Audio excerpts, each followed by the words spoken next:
War for the kingdom of Yah. Lesson is the resurrection. Today's lesson is the resurrection.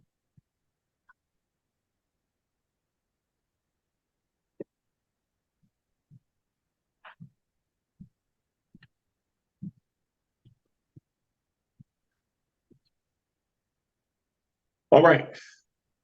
So let's go to Ezra, the 6th chapter.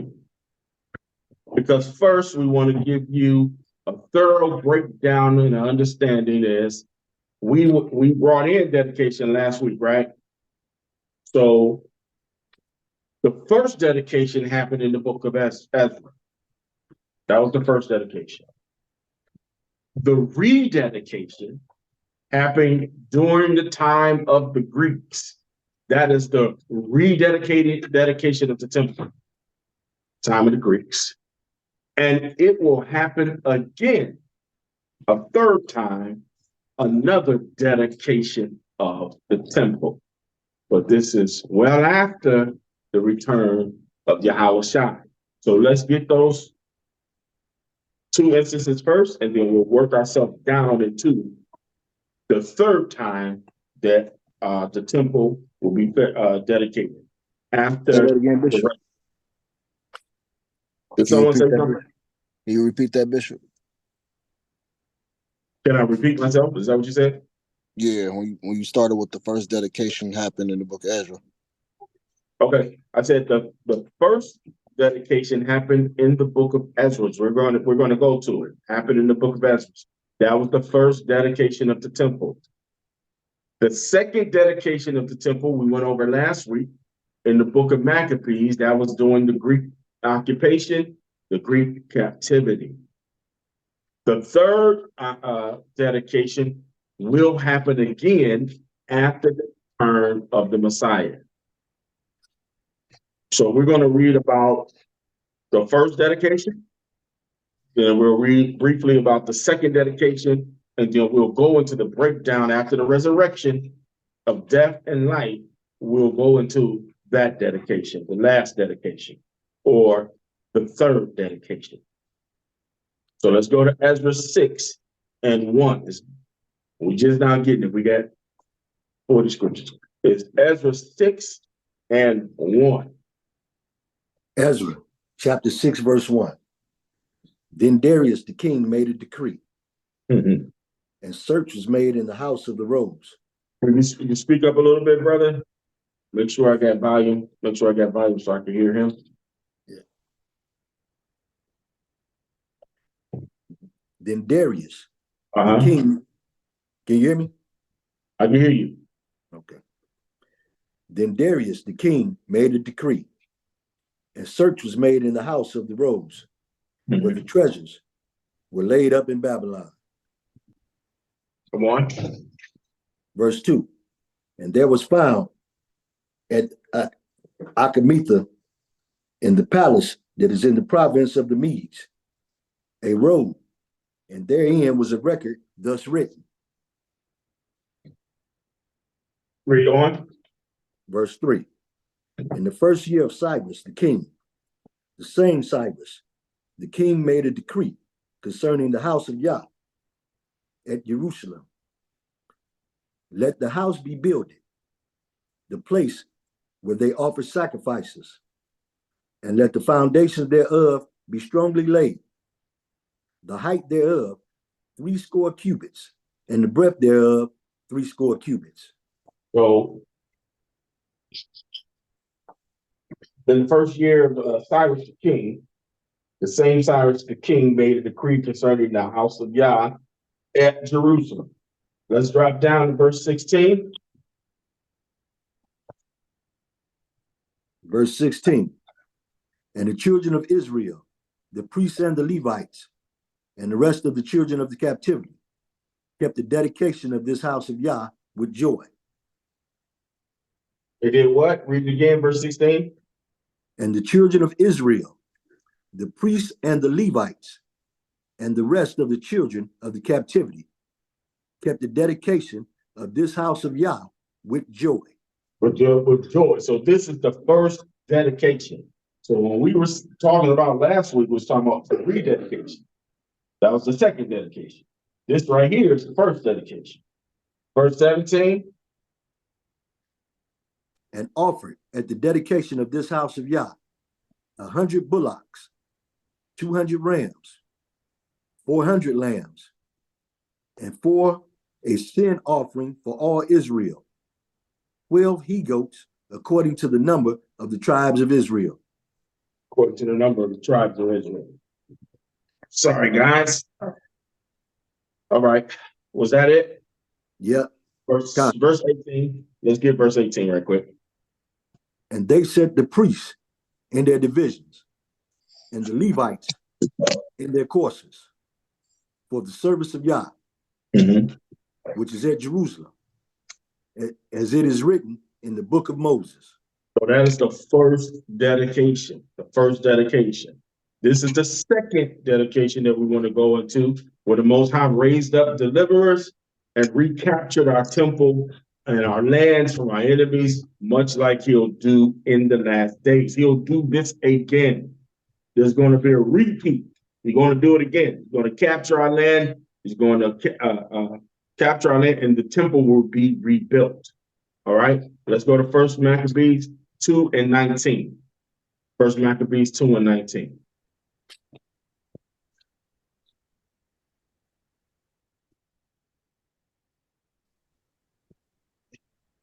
First Maccabees chapter 2, verse 19.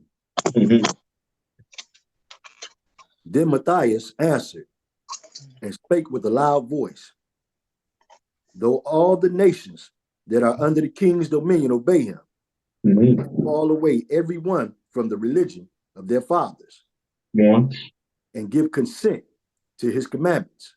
Read on. Verse 20. Yet will I and my sons and my brethren walk in the covenant of our fathers. We're gonna walk in the covenant of our fathers, meaning we're not gonna sin against the Most High. Come on. Verse 21. Yah forbid that we should forsake the law and the ordinances. Come on. Verse 22. We will not hearken to the king's words to go from our religion, either on the right hand or the left. We're not gonna be moved. We're not gonna be moved. We're not gonna go from the right hand to the left. Go to 1 Maccabees 2 and 42. Drop down to verse 42. Verse 42. Then came there unto him a company of Assyrians, who were mighty men of Israel, even all, such as were voluntary, devoted unto the law. Read on. Verse 43. We're gonna go to 48. Also, all they that fled for persecution joined themselves unto them, and were a stay unto them. Verse 44. So they joined their forces and smote sinful men in their anger and wicked men in their wrath. But the rest fled to the heathen for succor. Come on, read on. Verse 45. Then Matthias and his friends went round about and pulled down the altars. Verse 46. And what children soever they found within the coast of Israel uncircumcised, those they circumcised valiantly. They circumcised those children valiantly. Come on. Verse 47. To be circumcised. And they went for it. Hand me my toolbox over there. Come on. Verse 47. They pursued also after the proud men, and the work prospered in their hand. And the work prospered in their hand. Read. Verse 48. Come on. So they recovered the law out of the hand of the Gentiles. Out of the hand of the Gentiles, read. And out of the hand of kings. Neither suffered they the sin to triumph. So this is the second time the temple was dedicated, because we recovered the book of the law. See, we did it in Ezra, we did it in Maccabees. We recovered in the Maccabees. The cleansing and the dedication of the temple by Yahweh Shai will usher in the resurrection unto life and the resurrection unto death. Let's see how, let's go into how our temple was defiled in for the third time. Let's go to Luke. This is the third defilement. Let's go to Luke. Luke 21. Luke 21 and 24. Start at 24. We're going to read verses 24 and 27. The third defilement. Luke, It's book of Luke, chapter 21, verse 24. And they shall fall by the edge of the sword, shall be led away captive into all nations. Mm-hmm. Jerusalem shall be trodden down of the Gentiles until the time of the Gentiles be fulfilled. So they came in there and trodden down our lands. They came in there, trodden down our lands, and pulled down our temple walls. Our garrisons, our armies, we were defeated. Come on. And there shall be signs in the sun and in the moon and in the stars and upon the earth, distress of nations, the perplexity, the sea, the waves roaring, Stop. men's heart. This verse 25 does not go in sync with verse 24. There's thousands of years of difference that's happening between verse 24 and verse 25. Verse 24 is in 70 AD. Verse 25 is right now. Verse 24 is in 70 AD. Verse 25 is being fulfilled right now. And you'll see often in prophecy, it'll go switch back and forth in time. It'll be talking about present time and distant time. Let's go to verse 26. Verse 26.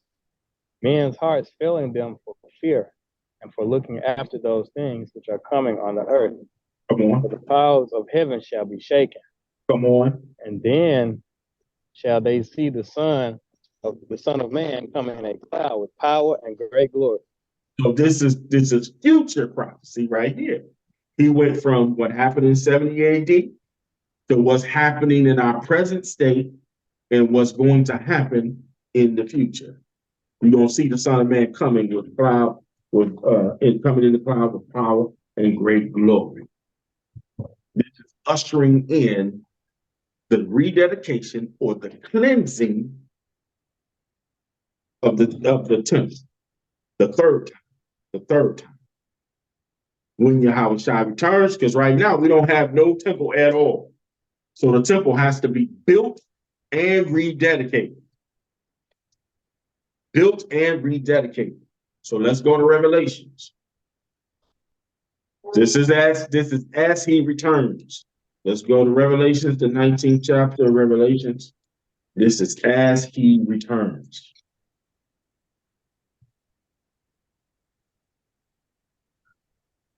Revelation 19 and what, Bishop? Revelations 19, we're going to start at verse 1. We're going to skip around a lot. We're going to skip around a lot. Just don't y'all worry. We're going to skip. Revelation 19 and 1. Revelation 19 and 1.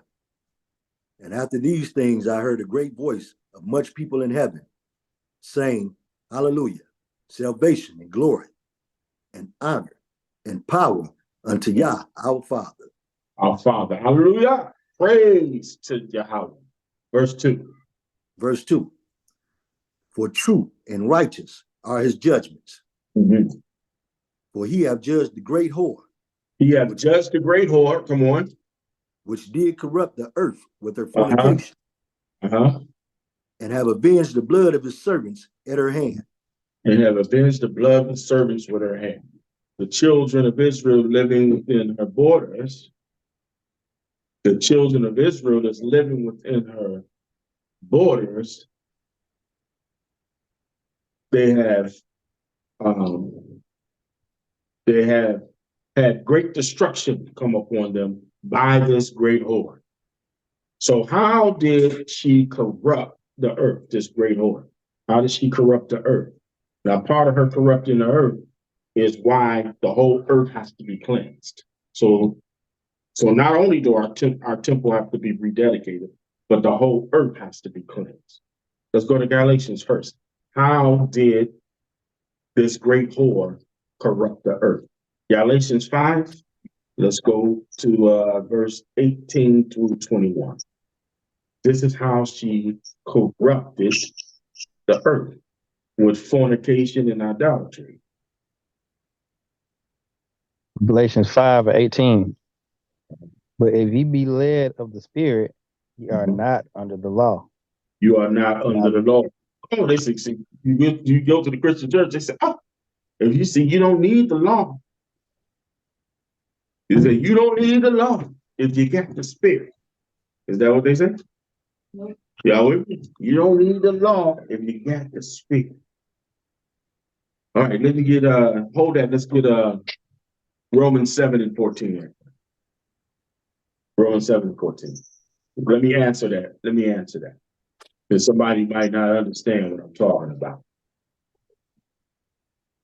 Romans chapter 7, verse 14. Come on, But we know that the law is spiritual. read it again. For we know that the law is spiritual.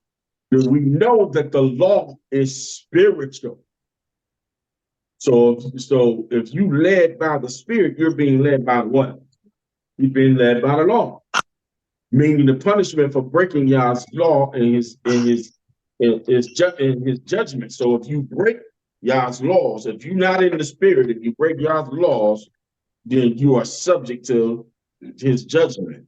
But if you are led by his laws and you keep his laws, then you are not under the judgment. You understand that? Or did I lose? You understand that? All right. The law is spiritual. By observing it, we are walking in the Spirit. If you observe the law.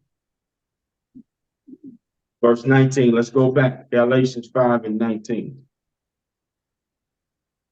I just wanted to get that Verse clear. 9, I see some verse new faces. 19. I want to make sure we all on the same page. Galatians Verse 19. 5:19. Now the works of the flesh are manifest, which are these: adultery, fornication, uncleanness, lasciviousness, Lasciviousness. idolatry. These are the works. These is why the great whore has caused the earth to be unclean or to be in sin. This is what she promotes. Let's read it again. Now the works of the flesh are manifest, which are these: adultery, fornication, uncleanness, lasciviousness, Lasciviousness, idolatry. sexual immorality, impurity, lustful pleasures, and debauchery. We see that all on BET, right? And BET. And I know some of y'all like those what you call them programs, the reality shows, the basketball wives, the housewives of Atlanta, all kind of debauchery going on. All kind of adultery and fornication and all kind of stuff going on in there. America is the leader in the LGBTQ community. They lead the way. They convince other countries that they have to do it as well, or they're going to take their aid from them. Say, we can't give you any financial help if you ain't with the rainbow community. Right? So this is how the whore led the earth in fornication and in adultery. Verse 20. Idolatry, I'm sorry. Verse 20. Idolatry, witchcraft, hatred, variance, emulations, wrath, strife, seditions, heresies. Read on. Verse 21. Envyings, murders, drunkenness, revelings, and such like, Come on. of the which I tell you before, as I have also told you in the time past, One, that they which do such things shall not inherit the kingdom of Yah. they that do such things shall not inherit the kingdom of Yah. This is the promotion of those who are in charge. This is what they do. This is why the great whore caused them to sin, the whole earth to sin. So the whole earth is in a state of confusion because the great whore has pushed this agenda, right? Verse Revelations 19:7.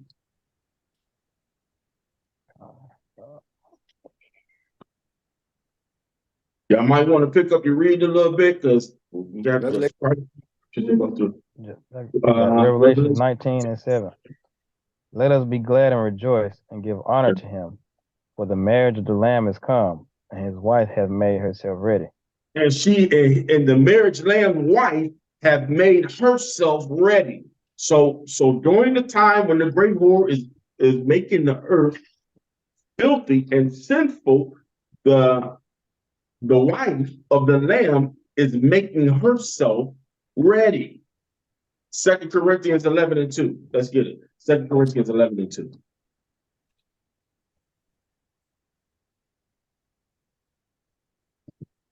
Second Corinthians 11:2. Uh-huh. For I am jealous over you with godly jealousy. Come on. For I have espoused you to one husband, that I may present you as a To one chaste husband. virgin to Yahweh She's running Shai. around with idols. I only espoused you to Christ. I've only espoused you to the Messiah, but you running around worshiping other things. Come on. That I may present you a chaste virgin to Yahweh Shai. That I may present you a chaste virgin unto Yahweh Shai. Go back to Revelations 19:7, please. The wife has made herself ready. The wife has made herself ready. You have to make yourself ready. Revelation 19:7. Come on. Let us be glad and rejoice Mm-hmm. and give honor to him, Mm-hmm. for the marriage of the Lamb is come, Come on. and his wife have made herself ready. The wife have made herself ready. So let's go to Sirach now. Ecclesiasticus. Let's go to the book of Sirach. For the you that may not know, that's in the Apocrypha. Go to the book of Sirach, 39. Chapter 39, verse 31. Ecclesiasticus 39:31. Uh-huh. They shall rejoice in his commandment, and they shall be ready upon earth when need is, and when their time is come, they shall not transgress his word. Read it again for me, please. They shall rejoice in his commandment, and they You shall shall be ready, rejoice in his commandment. Come on. and they shall be ready upon earth. The wife is Need making is. herself ready this upon the earth. Come on. When need is, and when their Mhm. time is come, they shall Come not on. transgress his word. And the wife is not going to transgress the word of the Most High, which makes us ready. It makes us ready. Let's go back to Revelations 19:8. Revelations chapter 19, verse 8. Uh-huh. And to her was granted that she should be arrayed in fine linen, Come on. clean and white, for the fine linen is the righteousness of saints. So this wife, or this wife that is making herself ready for the marriage of the Lamb, is granted unto her that should be arrayed in fine linen, clean and white. For the fine linen is the righteousness of the saints. So what is that fine linen? What is the wife doing to make herself ready? And what is that fine linen? Deuteronomy 6:25. Let's see what the fine linen is. Y'all bear Deuteronomy with me. 6. We'll walk this thing down, okay? We're gonna get there. Deuteronomy 6:25. 6:25. Mhm. And it shall be our righteousness if we Come on. observe to do all these commandments before the Most High our power, as he Read hath it again. commanded us. What's the fine linen? Read it again. And it shall be our righteousness That righteousness of the saints is that fine linen, and it shall be our righteousness. Come on. if we observe to do all these commandments before the If Most we High. observe to do all of these commandments, that's that fine linen that he's talking about. To do all these commandments, come on. Before the Most High our power, as He hath Mhm. commanded us. That fine linen is keeping the commandments. That's how we make ourselves ready. We keep these commandments. Let's go back to Revelations 19 and 9. Revelations 19 and 9. Revelation chapter 19, verse 9. Mhm. And he saith unto me, Write, blessed are they which are called unto the marriage supper of the Lamb. Come on. And he saith unto me, These are the true sayings of Yah. These are the true sayings of the Most High. So what we are doing here is showing how when Yahweh Shai comes back, when he returns, and he prepared the body of Messiah to go into our land, what has to happen first? There has to be a washing or cleansing of the body first, right? So let's go to Matthew. Hold Revelations, and let's go to Matthew 22, and we're going to start at verse 1. We want verse 1 on down to verse 14. Book of Matthew chapter 22 and verse 1. And Yahushua answered and spake unto them again by parable and said, The kingdom of heaven is like unto a certain king, which made a marriage for his son, and sent forth his servant. So Yahushua himself is saying, hey, the kingdom of heaven is like this. Which we just read in Revelations, the 19th chapter, about the marriage supper between the woman and the lamb, the wife and the lamb. Now Yahushua is going to explain further in his teaching. The kingdom of heaven is like this. Come on. The kingdom of heaven is like unto a certain king, which made a marriage to his son, and sent forth his servants to call them that were bidden to the wedding, and they would not come. So these servants were bidden to come to the wedding. Come on, servants. Come on to the wedding, to the marriage supper, like we just read in Revelation 19. Come on. Bid them to come to the wedding. Hold that. Now let's break into a fourth wall. Ain't that what they call it? Let's break into a fourth wall. Leviticus the 20, 25, and 55 right quick. Let's see who these servants are, who he's talking about. Leviticus 25 and 55. Let's see who the servants are. We're going to come back to Matthew. Just let me get Leviticus 25 and 55 real quick. Verse 55. Unto me, the children of Israel are servants. We'll read it again. For unto me, the children of Israel are servants. Children of Israel are servants. These are the servants that Yahushua is talking about. Let's go back to Matthew. These are the servants that Yahushua is talking about. It's not just anybody. He ain't talking about anybody. He's talking about the children of Israel, the ones that he's bidden to come to the wedding, the ones that he's bidden to come to the wedding to make marriage with the son. That's who he's talking about. Come on. And they would not come. These servants would not come. Let's see why. Let's read verse 4. Matthew 22 and 4. Again, he sent forth other servants, saying, Tell them which are bidden, Behold, I have prepared my dinner, my oxen and my fatlings are killed, and they are ready, and things are ready. Come into the marriage. Come on to the marriage, servants. Come on. But they made light of it and went their ways, one to his farm, another to his merchandise. They wasn't thinking about the wedding. They wasn't thinking about the wedding. The wedding here is the kingdom of Yah. I want you to understand that the wedding that he's talking about is the kingdom of Yah. Come on. And the remnant took his servants and entreated them spitefully and slew them. Come on. But when the king heard thereof, verse 6 again. Read verse 6 again. Read up a little bit out. Verse 6. And the remnant took his servants and entreated them spitefully and slew them. And the remnant took the servants, which are the Israelites, and entreated them spitefully.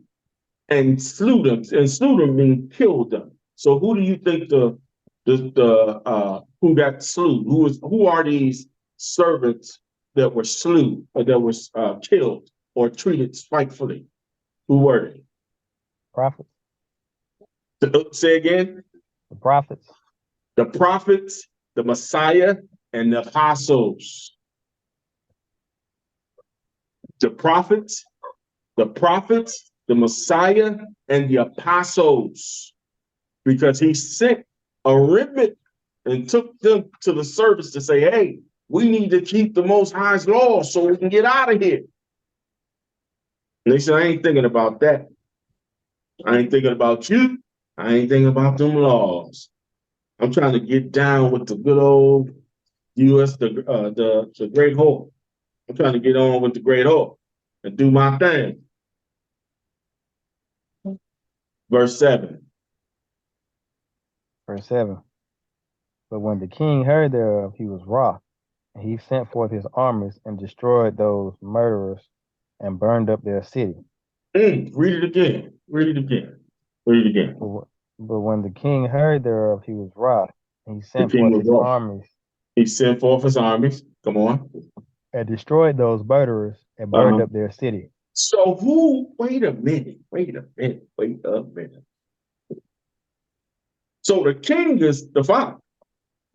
Who did he send to destroy the servants? I thought we just said the servants was the Israelites. Didn't we just say the servants was the Israelites? We just proved it through Leviticus, right? Yeah.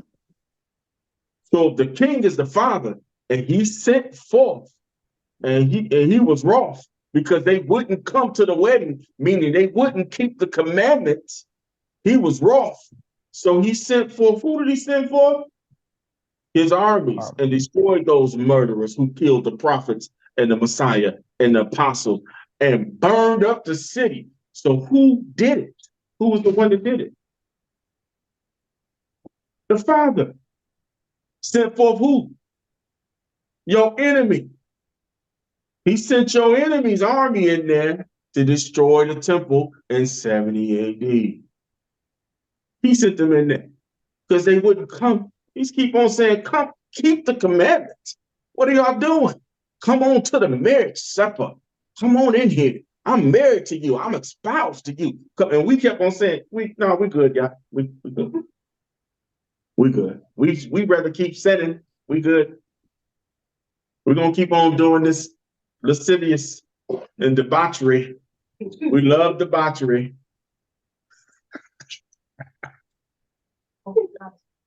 We love to sin. Look, I say that all the time, man. I say, sin feels good. People be lying if they say sin don't feel good. Sin feels wonderful. This is what you want to do. You fulfilling the lust of the flesh. There's a gratification is satisfying when you sin. Oh yeah, I just wanted to sin. Oh, I can't. Well, some of y'all right now say, I can't wait till Bishop stop talking so I can go sin. So soon as we get done with this, I'm going to sin. Look at listen. They did it. Hey, listen, I ain't nobody. They did it in Moses' face. So I know I ain't nobody. As soon as I stop talking, it's on and popping. Where the sin at?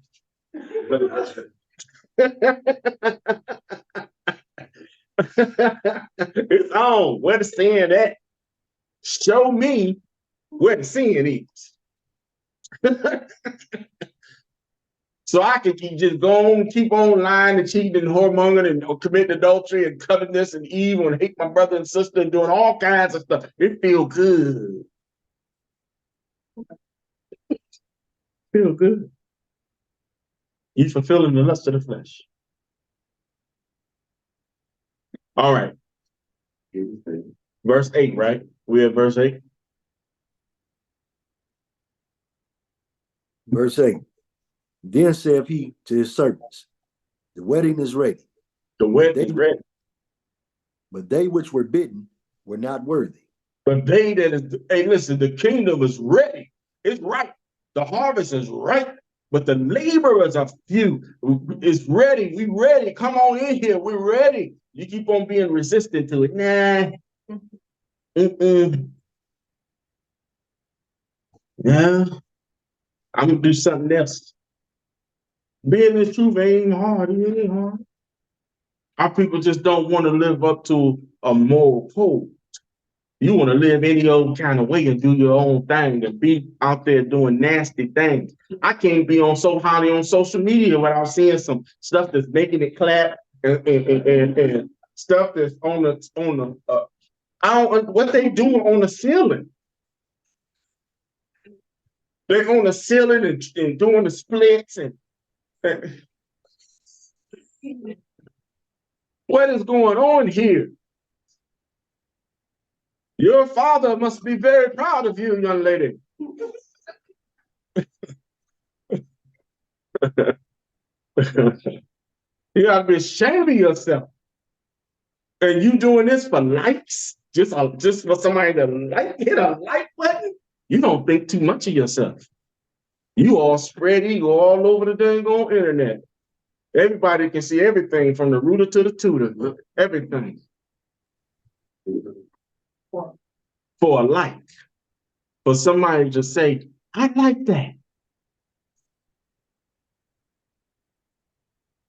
Wonder why they call you. No, let's go ahead. Let's see. Where we at? Verse 9. Uh-huh. Go ye therefore into the highways, and as many as ye shall find, be it to the marriage. Go into the highways. He's instructed us. Go. This is why, brothers, when we teach on the street, go to the highways. And as many as you shall find, as you should find like-minded, because some of them is just Negroes. They not coming. I almost said the other word. Some of them just ain't going. Hey, listen, we used to be on the street teaching. This ain't for you. Keep going. This ain't for you. Keep going. We ain't talking to you. I ain't talking to you. I'm talking to that one behind you. I ain't talking to you. Because you's a nigga. I'm bidding those who the Spirit is directing us to bid them to come to the supper. Come on. When we looking for that 1/3, that 1/3 of Israel, that's what we're looking for. We're looking for the 144,000. That's what we're looking for. We ain't looking for if this ain't for you. I don't believe you. Good. Keep going. Keep it moving. I don't want to waste my time, nor my breath, nor my energy. Keep moving. I ain't trying to convince you of nothing. Keep going. My bidding is to teach this. I'm gonna give you this word. I'm gonna give you the unadulterated truth. And if it hits you and you believe, all praises to the Most High. If it hits you and you don't believe and you reject it, I didn't write this. It ain't my word. I am not offended. This.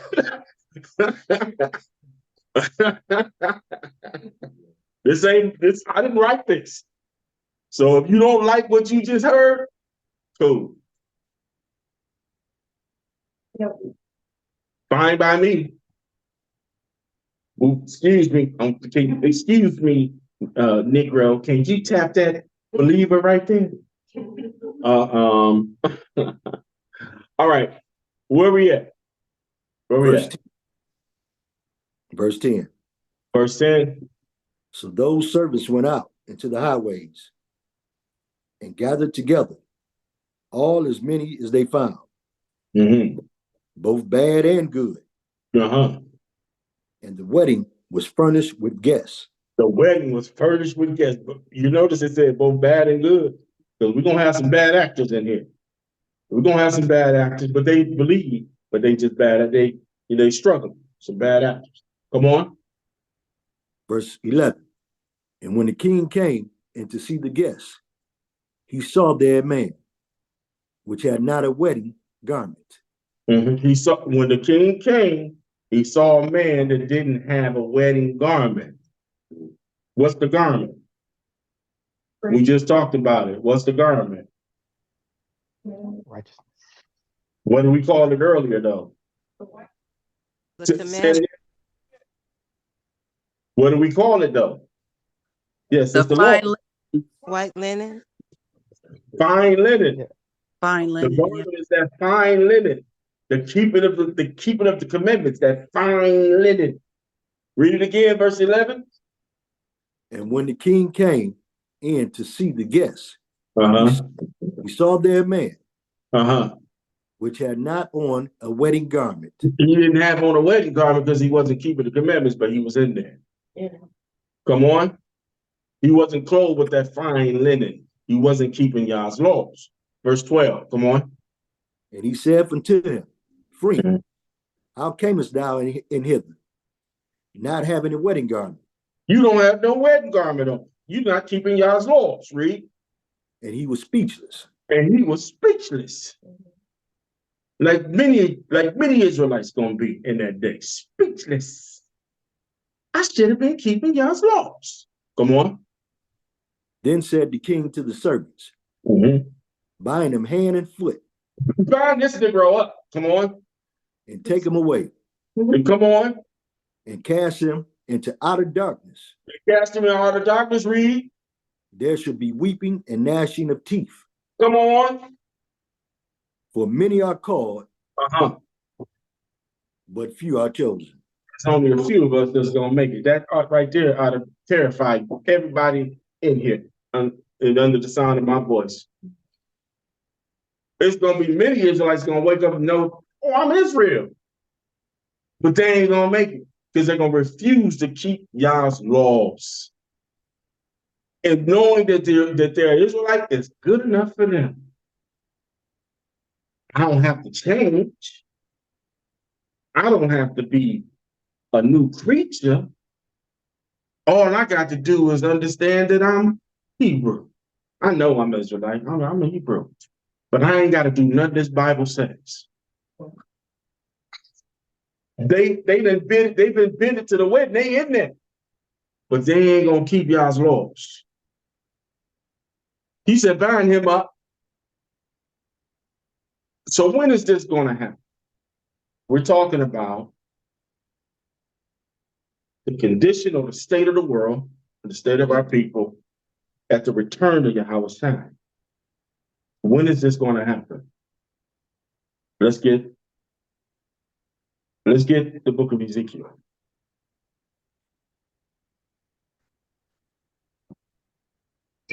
Because this example, brothers and sisters, this example is going to happen in the wilderness.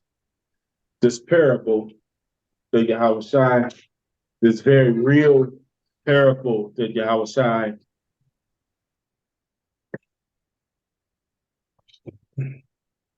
this very real example that Yahawashi will put forth is going to happen in the wilderness, brothers and sisters. And so let's get Ezekiel, the 20th chapter of Ezekiel and the 34th verse. Let's begin there. Some of you that's been with me a while, y'all already know, you're very familiar with this because we always like to bring this out at various times. Ezekiel 20 and 34. Ezekiel 20 and 34. Mm-hmm. I will bring you out from the people and will gather you out of the countries wherein you are scattered with a mighty hand. I can't hear you, brother. Where you are scattered with a mighty hand and with a stretched out arm and with fury poured out. Read on.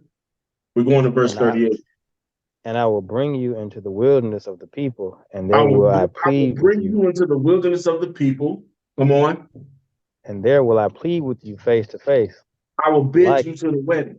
So when he said, I'll bring you to the wilderness of the people, I'm bidding you to the wedding.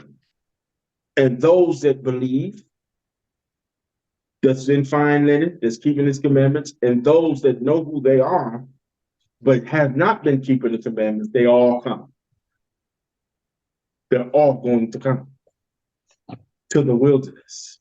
I want you to understand something. When we get rescued as a people, there's going to be people that get rescued that don't keep the commandments. They're not making the kingdom, but they will be rescued. And he's showing us here what's going to happen. Remember when he said, hey, listen, what are you doing in here without a wedding garment on? It's not keeping any commandment. Tie him up, hand and foot, and get him out of here. That's what's going to happen in Ezekiel, the 20th chapter. That's the same thing that's happening here in Ezekiel, the 20th chapter. Read on. Verse 36. Like as I pleaded with your fathers in the wilderness of the land of Egypt, Uh-huh. so will I plead with you, said the Most High Yah.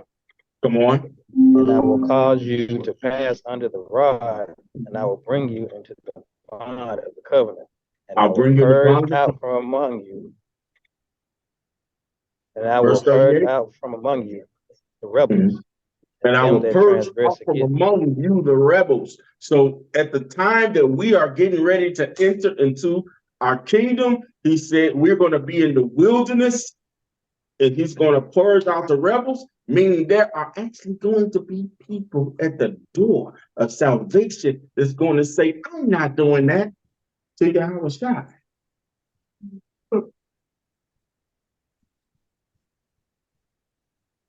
That's what he just said. He said, I'm gonna bring you under the bond of the covenant. That means I'm gonna reiterate the covenant with you that you had, we cut with our forefathers cut with the Most High Yah. I'm gonna reiterate that covenant with you. I'm gonna say it again.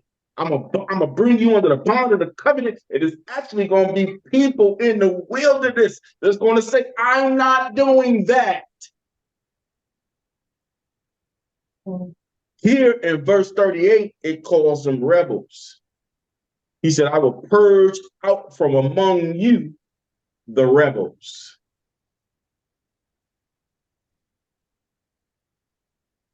Yeah. Sound like black folks to me. Only black folks do stuff like this.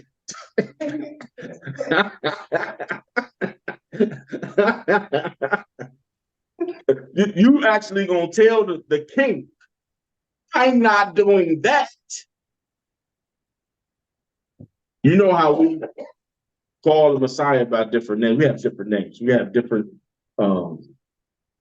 ways we say, we call it. Some people say Yehoshua, some people say Yahweh Shai, some people, I use Yahweh Shai, others say Yeshua, stuff like that, right? So people will be saying different things.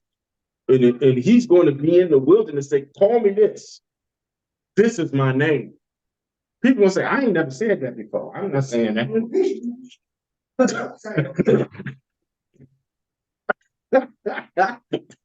I don't believe that's the correct Hebrew, Yahweh Shai.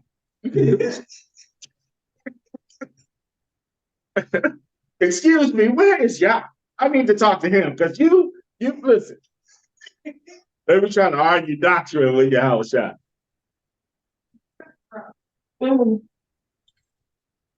I've always thought I shouldn't have covered my head. So, when you talking Yahweh Shai, I ain't covering my head. Somebody get this rebel up out of here. Get this rebel. Yeah. I don't want to see none of y'all in the windows talking about some bishop guys. People say they lying. I'm saying they lying. No, I didn't. You better bow. You better bow to your king. I know I am. All right. All right. We got 3/4 of the more to go. All right. Let's go back to Revelations 19. I'm gonna try to go quickly. Bear with me, all right? Verse 10. I think we were. Let's go to verse 11. Verse 11. All praises. You remember where we was. Verse 11. Revelation 19:11. Come on. And I saw heaven open. Uh-huh. Behold, a white horse. Come on. And he that sat upon him was called Faithful and True. Mm-hmm. Faithful and true. Read. And in righteousness he doeth judge and make war. So this is like, as I said, this is talking about the return of the Messiah. The return of the Messiah, now he has to cleanse the earth and he has to cleanse our land. And now we have to dedicate the third time. The temple has to be built and dedicated, right? So it says he doeth judge and he make war. Yahweh Shai is waging war. This is ushering in a new era. There's going to be a dramatic shift in the earth because of the resurrection of life and the resurrection of death. But many people don't understand what the first resurrection is, and they can't comprehend what the second resurrection is, or what the Bible commonly calls the second death. We're going to get into it. Let's get Revelations 19 and 12. Verse 12.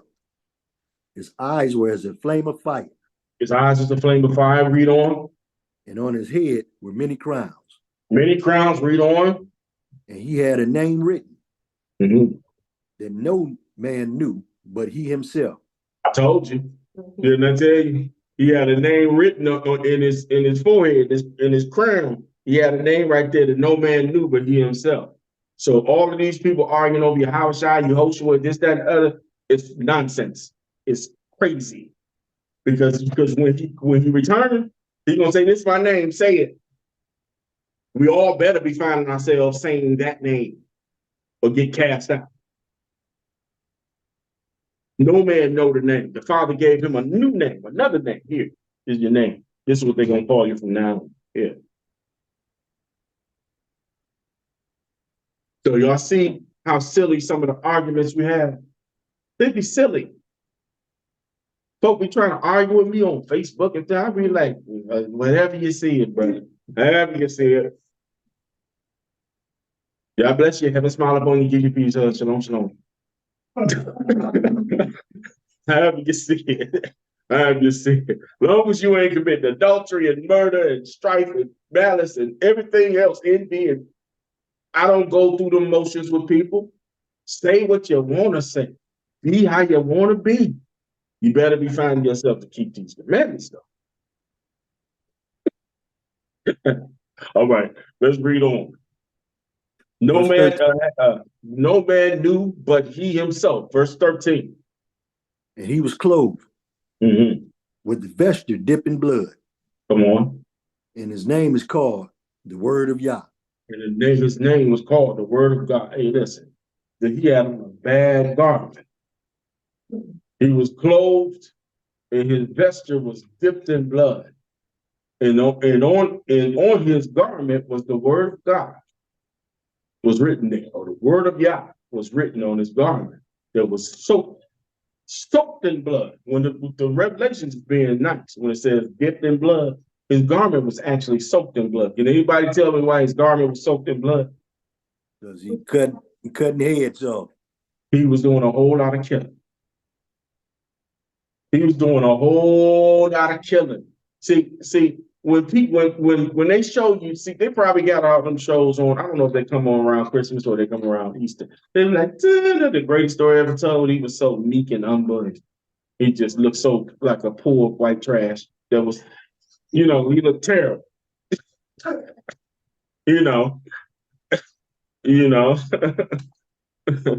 He just looked terrible in the, just so meek and lonely and malnutrition, you know what I'm saying?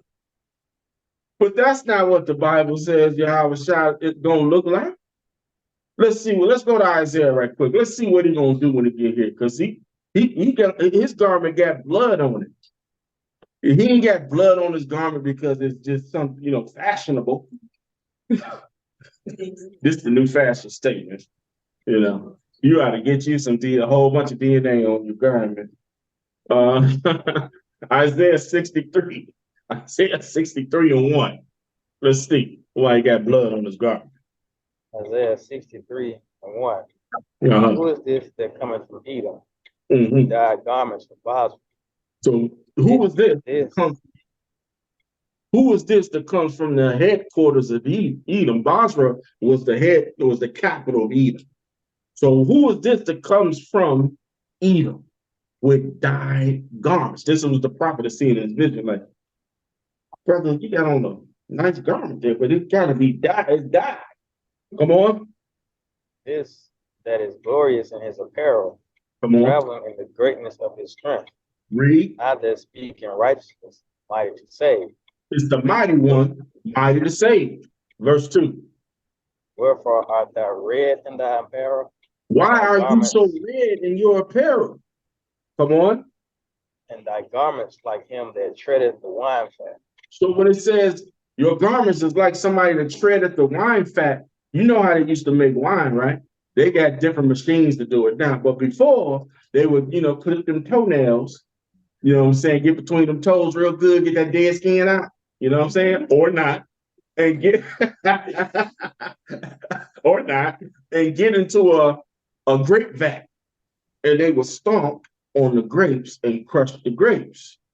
But when they would get into the vat, the grape vat, all of the grape juice would splash up on their clothes, and their clothes would be soaked in red juice. Would be soaked up in red juice. So this is how much blood the prophet is describing that's in Yahushai's garments.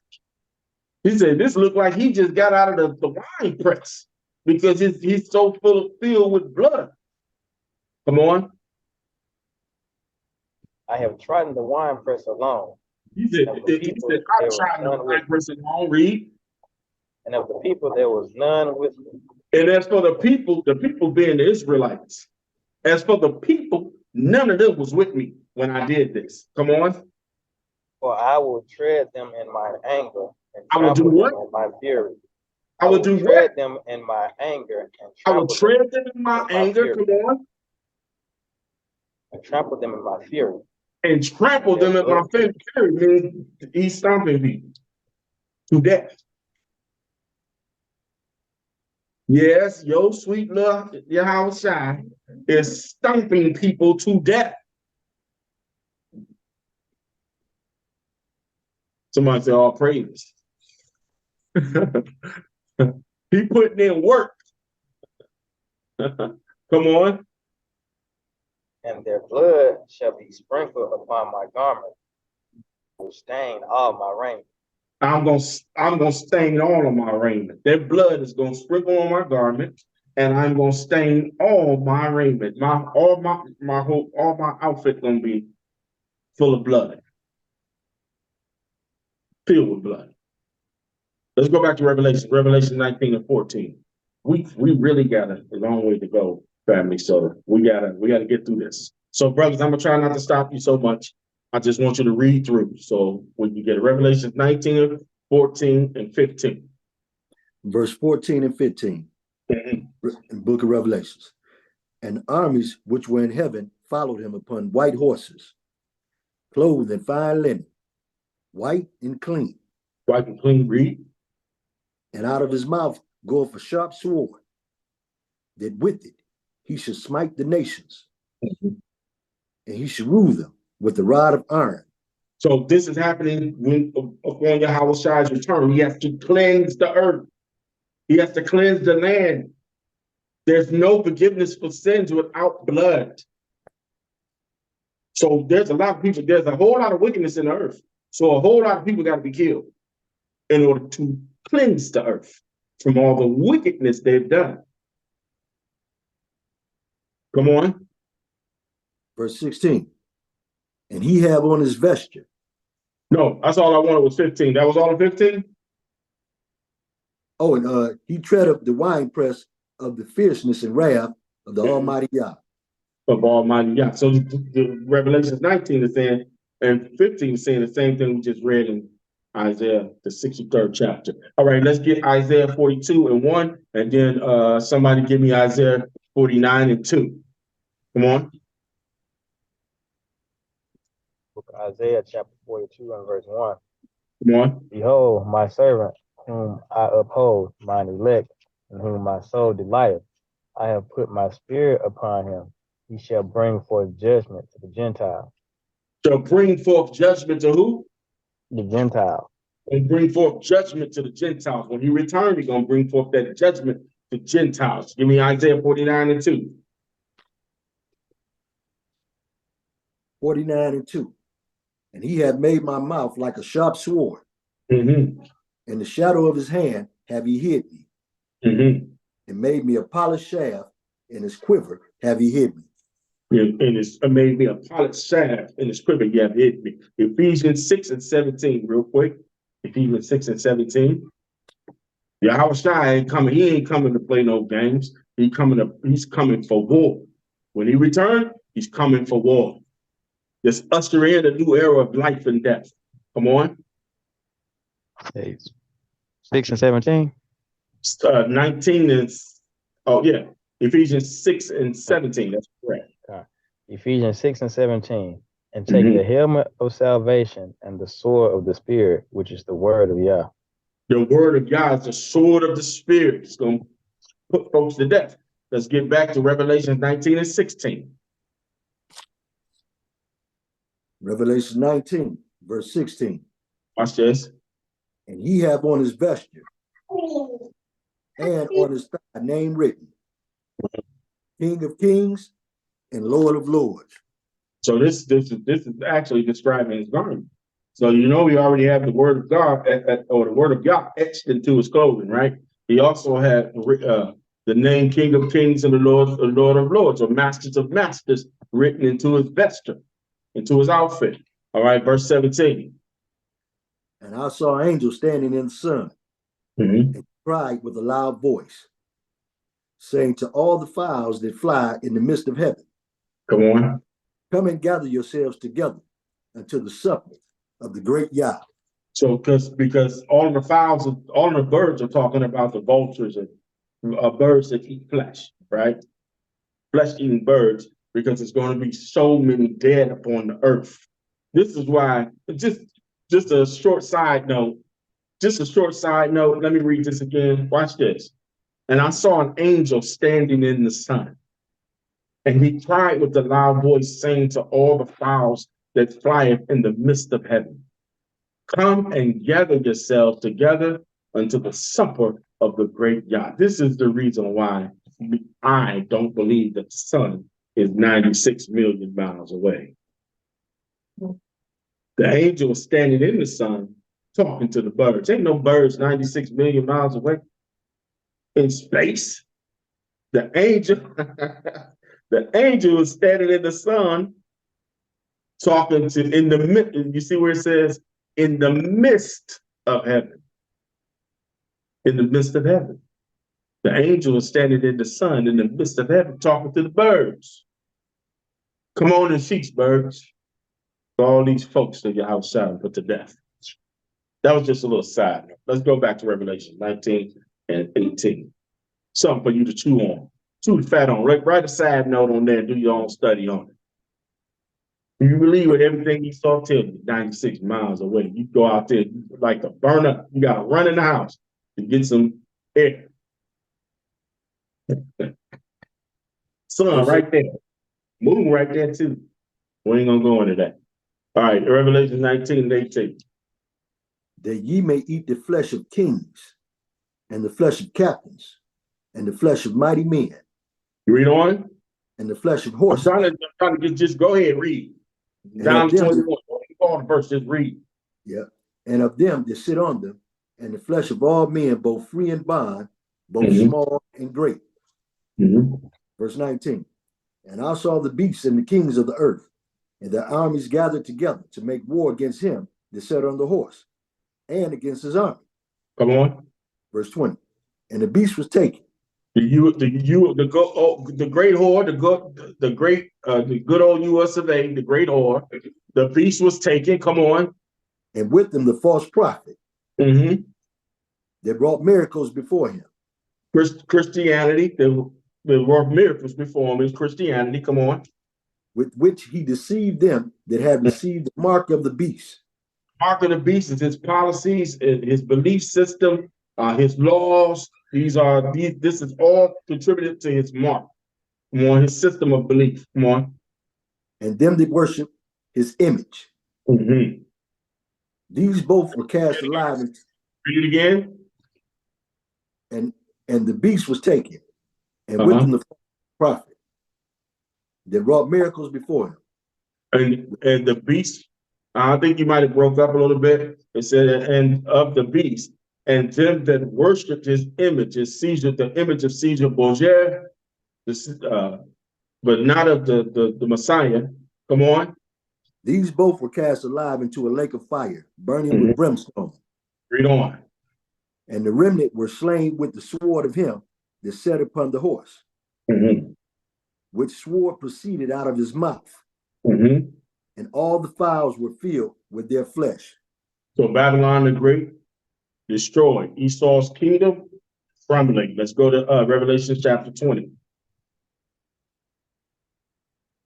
What verse? Revelation chapter 20, starting verse 1. And I saw an angel come down from heaven, having the key of the bottomless pit. The bottomless pit is Europe. The bottomless pit is Europe.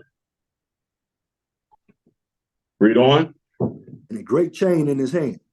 Mm-hmm. And he laid hold on the dragon, that old serpent, which is the devil and Satan. Come on. And bound him 1,000 years. And okay, here we go. Here we go. We read it again, Revelations 20 and 2, verse 2. And he laid hold on the dragon, that old serpent, which is the devil and Satan, and bound him 1,000 years. This is double wisdom, brothers and sisters. 1,000 years. We'll deal with that in a moment. Remember, he was bound, Satan was bound for 1,000 years. Remember in verse 1, I just said the bottomless pit was Europe. That is the bottomless pit. Let's go to Revelations 20 and 3. And cast him into the bottomless pit.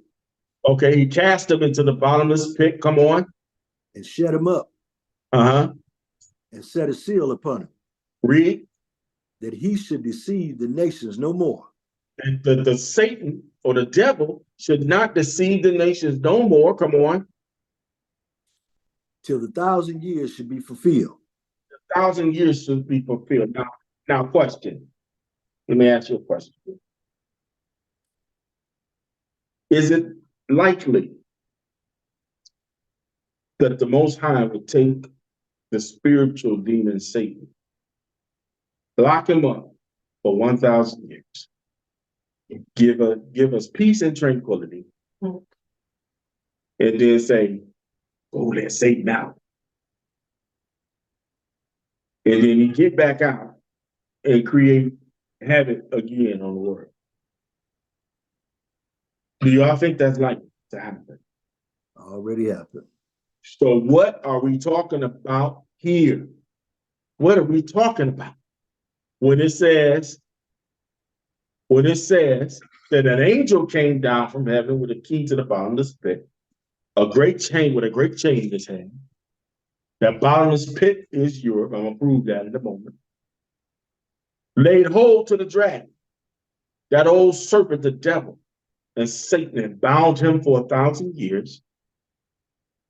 What does it mean that he bound him for 1,000 years? When you get to verse 3, it says, and cast him into the bottomless pit and shut him up and sealed him and put a seal upon him that he should deceive the nations no more till the 1,000 years be fulfilled.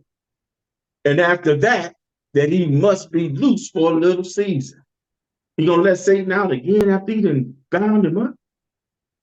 So our thinking about what or who Satan is here must be wrong if we think this is talking about the spiritual demon Satan. No, it's not talking about the spiritual demon Satan. He's talking about folks that are Satan on earth. They must be locked up 1,000 years. So when did that happen? Can we prove that folks who I like to call the devil,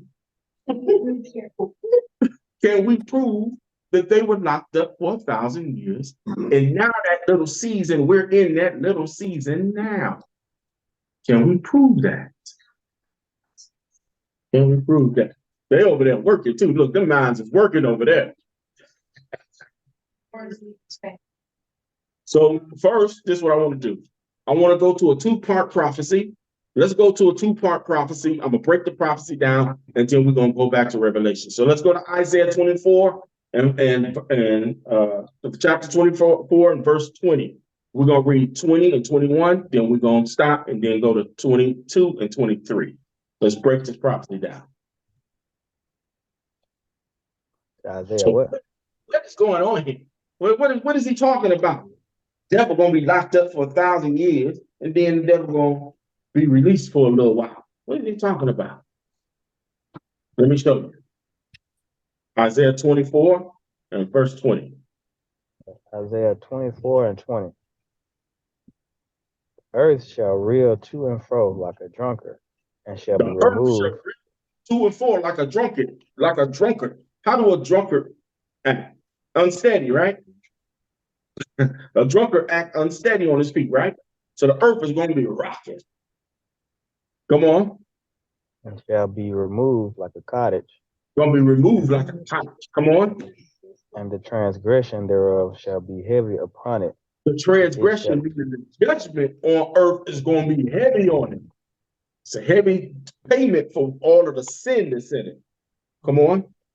And it shall fall and not rise again. It shall fall to earth in its current condition, shall fall and not rise again. Read on. This is going to happen how? In many wars. I want to make that point. The reason the earth is rocking is because there's some fighting going on. Right now, as we speak, there's 183 conflicts around the world, 183 nations that are at war. We use the word conflict because they didn't just declare war necessarily, but there's war, 183 of them around the planet Earth. The Earth is rocking to and fro, right? There's some fight going on. Verse, where we at? Verse 21. Come on. 21, yeah. And it shall come to pass in that day that the Most High shall punish the host of the high ones that are high. And the So he's kings going to of punish the host of the high ones, meaning he's going to punish who's ever in charge of the earth. Whatever nation that rules the earth, he's going to punish. Come on. that are on high, and the kings of the earth upon the earth. Upon the earth. So Esau, Edomites, they are the high ones who are ruling all over the planet Earth. When at one time the Israelites were ruling all over the planet Earth. I don't want to move too far. I don't want to move too fast. At one time, the Israelites ruled the world. Y'all probably already there now. You know what I'm talking about. The Israelites ruled the world for 1,000 years. They called it medieval times, or they called it the Dark Ages. It's when all of Europe had the Israelite kings, all of North Africa, all of West Africa, kings in the Byzantine Empire in Asia, it was known as Asia Minor, and ruled all the way over to the great river, the river Euphrates, and also ruled over here on this side, on the western side of the world. Israelites ruled all over the planet. Now, let's get verse 22.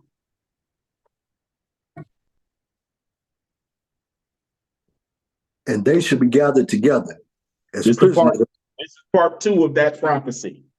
Part 2, read. And they shall be gathered together as prisoners are gathered in the pit. In the pit, the same bottomless pit that we're talking about in Revelation. And they shall be gathered together in the pit, meaning Europe. They're going to be gathered together in Europe, in the pit. One. And shall be shut up in the prison. And shut up in the prison. Come on. After many days shall they be visited. Read on. Then the moon shall be confounded. After many days, after the Renaissance era, after many days, they shall be visited. And the moon shall be confounded, meaning there's going to be a great war. World War III, a great war. Come on. And the sun ashamed. Uh-huh. When Yah of hosts shall reign in Mount Zion. and in, Come on. and before his ancients gloriously. So the first part of what's happening here is known as medieval times. That was from 496 to 1450, 53, starting with the fall of Constantinople in 1450, 55. The reason why they're called Caucasians today is because they were chased there. It was chased up into those area, and they lived up in that region. And they came out and made war with us, beginning. The whole time we were in conflict with them, but they began to take us over. They began to take us over and push us further and further west. This was the beginning of the end of the Israelite rule in the Dark Ages. So how did they get there? How did they get in the Caucasus Mountains? Because that's not where they originated from. How did they get there? Let's go to Job right quick. Job 1. Job, the 30th chapter and the first verse. Right. Job 30:1. But now they that are younger than I have me in derision, whose fathers I would have disdained to have set the dogs of my flock. So Job said, those that are younger than me, saying that he sold his birthright. This is the prophecy. He's younger than us now. We switched birthrights. Come on. Yeah, whereto might the strength of their hands profit me, in whom old age was perished. Breathe. For want and famine they are solitary, Come fleeing on. into the wilderness in former time, desolate and waste, Come on. who cut up mallows by the bushes and juniper roots for their meat. Come on. They were driven forth from among men. So this is how they got into the mountains. This is how they got into the Caucasus Mountains. It was driven forth from among men. Come on. They cried after them as after thieves, after a thief, Takes to them dwell like in this, the back up into the Caucasus Mountains. Come on. Watch this. It's going to tell you. Come on. to dwell in the clefts of the valleys and caves of the earth and in the rocks. They dwelled in the clefts and in the valleys, in the caves of the earth, and in the rocks. It's so easy a caveman can do. That was them. The Caucasus Mountains. Your first caveman was your so-called Caucasian. That's verse 7. Verse 7. Among the bushes they brayed, under the nettles they were gathered together. Come on. They were children of fools, Read. children of base men. They Base were men. viler than the earth. They were violent in the earth. Come on. And now, am I their song? Yeah, I am their byword. And now we're their byword. They were violent in the earth, but now they call us dicks and spits. And Negritos. Ain't that right, Sister Joseph? She ain't here in the Philippines. They call them Negritos over there in the Philippines. You know. We're in Revelations, the 20th chapter. Let's go back to it. They were violent in the earth. Now we're violent in the earth. They consider us violent, and now we're their byword. Revelations 20:4. Revelation chapter 20, verse 4. Mm-hmm. And I saw thrones, and they sat upon them, and judgment was given unto them. And I saw the souls of them that were beheaded for the witness of Yahushua. Come on. And for the word of Yah. Come on. And which had not worshipped the beast, Mm-hmm. neither his image, neither had received his mark upon their foreheads. Come on. Or in their hands. Read.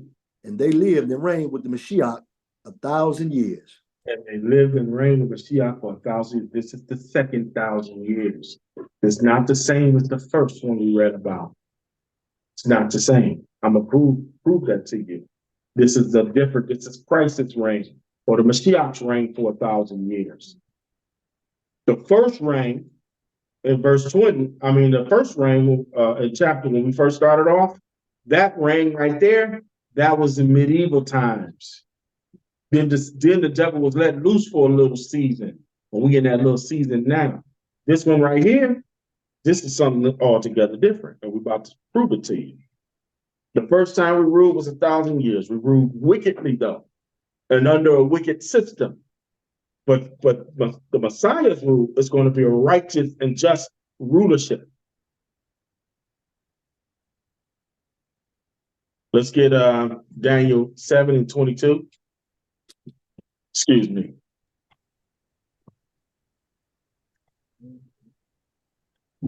Seven and 22. You know what? Let's just go back to Revelations. It's I'm gonna bypass a couple of those scriptures there. I think y'all getting it, what I'm saying. Revelations 20 and 5. Let's just go back to Revelations 20 and 5. And let's go into it. That 1,000-year rulership. Let's go into it. Revelations 20 and 5. But the rest of the dead lived not again until the 1,000 years were finished. This is the The first rest of the dead lived not again until 1,000 years was finished. This is called the first resurrection. The first resurrection. Let's get First Thessalonians real quick. It's going to describe for us the first resurrection. First Thessalonians, the 4th chapter, and the 13th verse. I want verses 13 through 18. First Thessalonians 4 and 13. But I would not have you to be ignorant, brethren, concerning them which are asleep, that ye sorrow not, even as others have no hope. Come on. For if we believe that Yahushua dies and rose again, even so them also which sleep in Yahushua will Yah bring with him. Come on. For this we say unto you by the word of the Most High, that we which are alive and remain unto the coming of the Most High shall not prevent them which are asleep. So the folk that believed Yah, who kept his commandments, and those after the death, burial, and resurrection of Yahushua, that believed on Yahushua, that has died in this truth, those are going to come with those that are alive and remain. We're going to come together into Yahushua's 1,000-year rulership. Into Yahushua's 1,000-year rulership. Now, most people say, "Oh, when he come back, we're just gonna be with him forever and ever and ever and ever." It's true. We're all gonna be with him forever, but he's only gonna be his kingdom and rulership is going to be for 1,000 years. That's his reward for what he did. That's his reward, his just reward for what he did. All right, read on.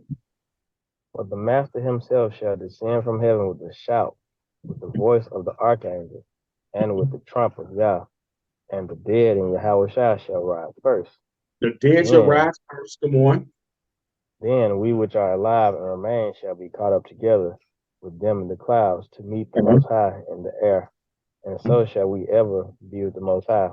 Come on. Therefore, comfort one another with these words. So that's that 1,000-year rulership. Let's get Revelations again. Revelations 20 and 6. That is called the first resurrection. That is called the first resurrection. Let's get Revelations 20 and 6. Chapter 20, verse 6, book of Revelations. Blessed and holy is he that have part in the first resurrection. In the first resurrection that we just read about, Thessalonians. Read. On such the second death have no power. The second death has no power on those of the first resurrection. The second death has no power on those of the first resurrection. The second death has no power over those that are of the first resurrection. Read on. But they shall be priests of Yah and of Yahushua. Come on. And shall reign with him 1,000 years. They're going to reign with Yahushua 1,000 years. So what is the second death? Let's go to 2 Maccabees 7 and 14. I know we moving now. We're moving kind of fast because I don't want y'all falling asleep on me. 2 Maccabees 7 and 17.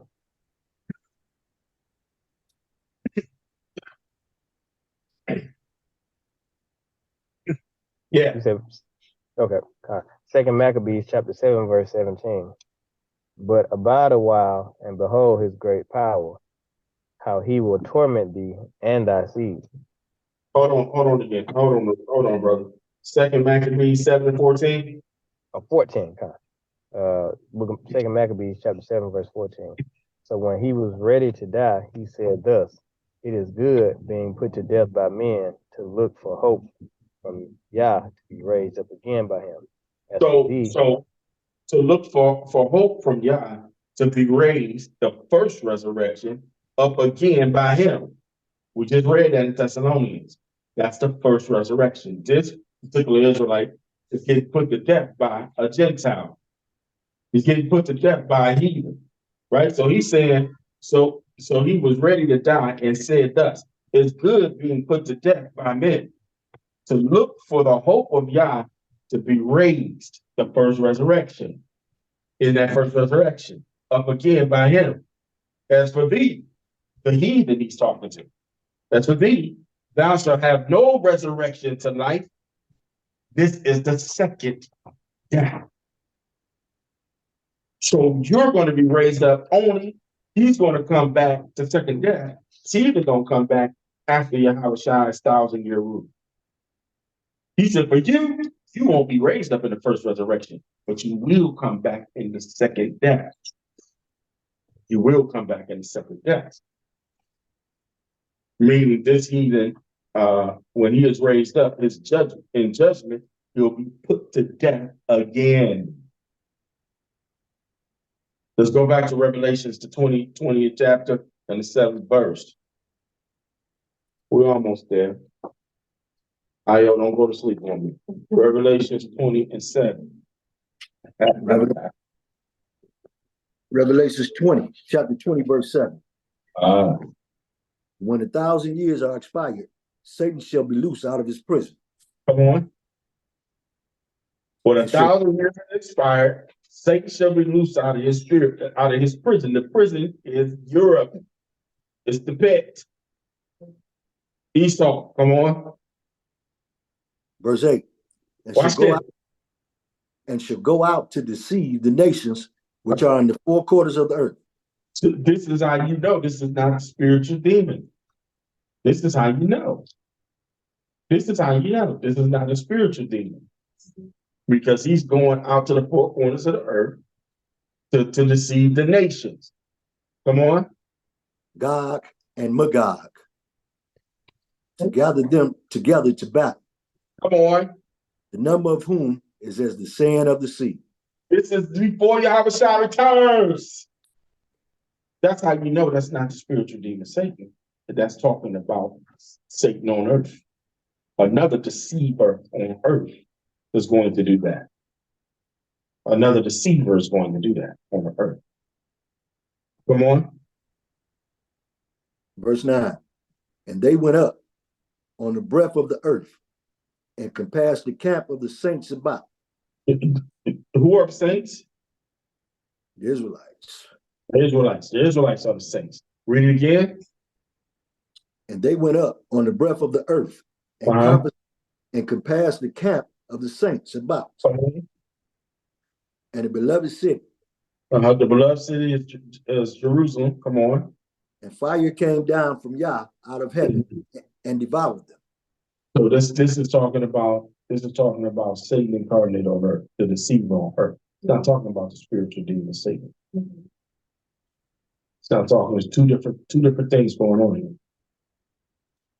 Let's see what that fire is. 1 Peter 3:10, real quick. Let's see what that fire is. We're almost done.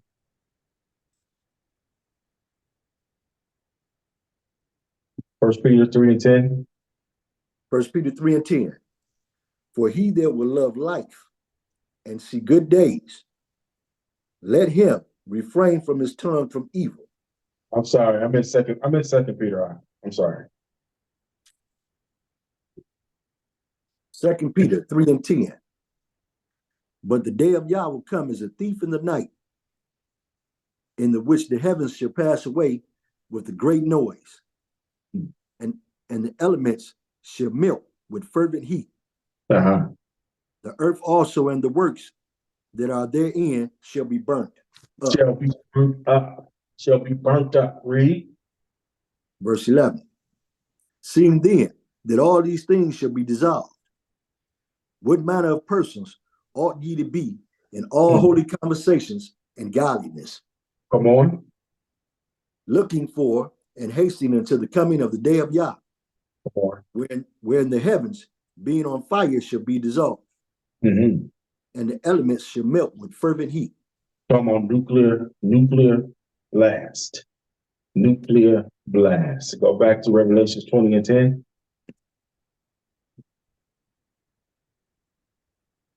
Revelation chapter 20, verse 10. Come on. And the devil that deceived them was cast into the lake of fire and brimstone, Come on. where the beasts and the false prophets are, Mm-hmm. and shall be tormented day and night forever and ever. So so let's read on. Verse 11.